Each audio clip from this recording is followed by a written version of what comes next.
Year 2030, with nations increasingly pushed apart and the world at the brink of disaster, government investment in the war effort has resulted in one company achieving a breakthrough of Jurassic proportion. When the war broke out, a lot of people went into hiding. We haven't had any contact with the outside world in 6 months. Food and medical supplies were running low. We've got to do something. The nearest town is to the west. What about those monsters? What if they're still out there?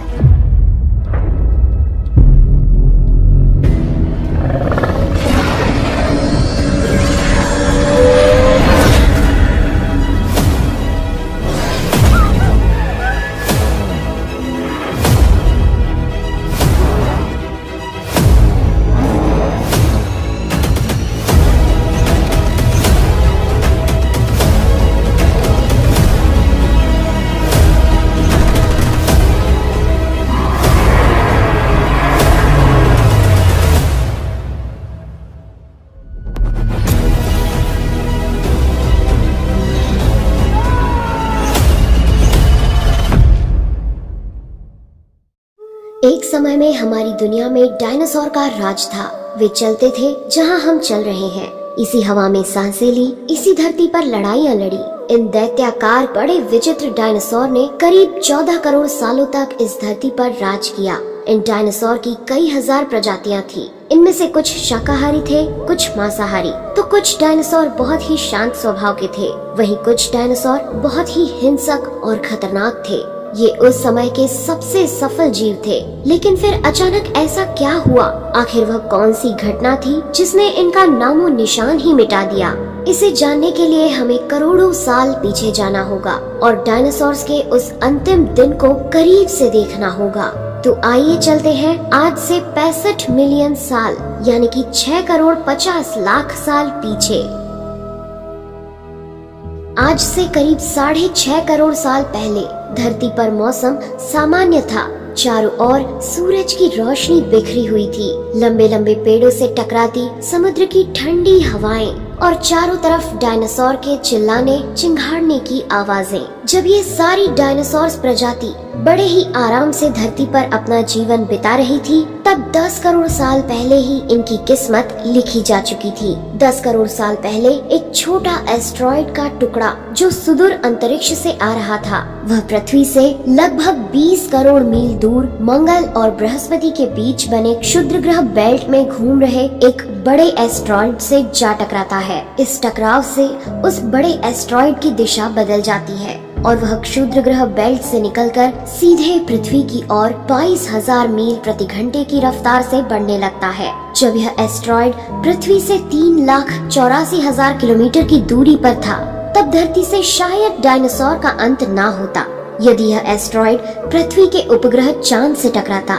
लेकिन नियति को कुछ और ही मंजूर था, इसलिए ये बड़ा एस्ट्रॉइड चांद के बहुत नजदीक से गुजर गया। 40 किलोमीटर के व्यास वाला 2 ट्रिलियन मेट्रिक टन का ये एस्ट्रॉइड प्रत्येक सेकंड के साथ साथ धरती के करीब बढ़ता जा रहा था। ये एस्ट्रॉइड जब पृथ्वी के वातावरण के संपर्क में आया तो इसकी रफ्तार एकाएक 70,000 किलोमीटर प्रति घंटा हो गई। पृथ्वी के वायुमंडल में घुसते ही घर्षण की वजह से ये एक भयानक आग के गोले में बदल गया। ये इतनी रफ्तार से धरती की ओर बढ़ रहा था कि सिर्फ 4 मिनट में इसने अटलांटिक ओशियन को पार कर लिया। इसकी चमक इतनी अधिक थी कि धरती पर टकराने से पहले ही हजारों जीव आग के इस दहकते गोले को देखकर पूरी तरह अंधे हो चुके थे।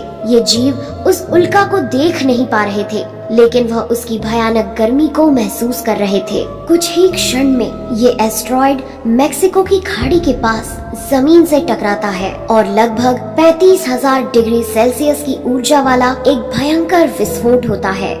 इस टकराव का विस्फोट लगभग 10 हाइड्रोजन बम के विस्फोट के बराबर था। ये विस्फोट इतना शक्तिशाली था कि इसके टकराते ही धरती की लाखों टन धातु अंतरिक्ष में चली गई। टकराव वाली जगह पर 180 किलोमीटर चौड़ा और 20 किलोमीटर गहरा गड्ढा बन गया।